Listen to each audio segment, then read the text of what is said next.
But science kept advancing, and by the 1950s, new tools were about to crack the case wide open. In 1949, a geologist at the British Museum, named Kenneth Oakley, used a new method called fluorine dating. The idea is simple: bones soak up fluorine from groundwater over time, so fossils buried together should have similar fluorine levels. Oakley tested the Piltdown fragments, and the result was a bombshell.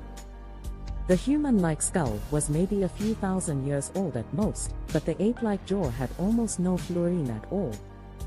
It was basically modern bone. They weren't from the same time period. That discovery opened the floodgates.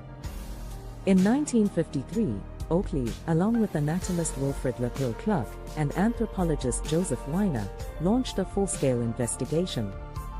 They put the fossils under a microscope, and the ugly truth was laid bare. They saw clear scrape marks on the teeth, proving they'd been deliberately filed down to fake a human wear pattern. Then they looked at the deep brown color of the bones, which was thought to prove their great age. Chemical tests showed the staining was just a paint job, a superficial coating of an iron solution, and chromic acid to make the bones match the gravel. It was a complete fraud. The final analysis revealed Piltdown Man was a Frankenstein's monster, a human skull from the medieval era, the 500-year-old jaw of an orangutan, and even some chimpanzee teeth thrown in for good measure. The discovery that had fooled the world for 4 decades was just a carefully crafted hoax. Section 5. The whodunit with the what finally solved. The question became who. Who would pull off such an elaborate and damaging fraud? Suspicion immediately fell on Charles Dawson. He was the one constant, the man who just so happened to discover every single important fossil. As historians dug into Dawson's career, a disturbing pattern emerged.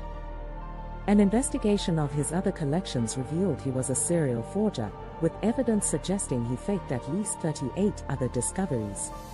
His motive seems to have been a desperate hunger for scientific fame, specifically to be elected a Fellow of the Royal Society, a prestigious honor he never achieved. Over the years, a whole gallery of other suspects has been proposed.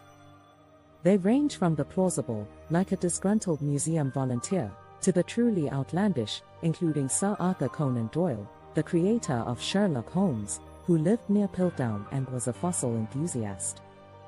But modern forensic analysis has pretty much closed the case. A huge review in 2016 used CT scans and DNA analysis to re-examine everything. The results were conclusive. The DNA showed the jaw and teeth all came from a single orangutan.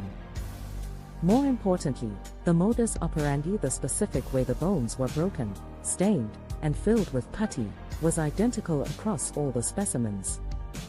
This consistent method strongly points to a single forger.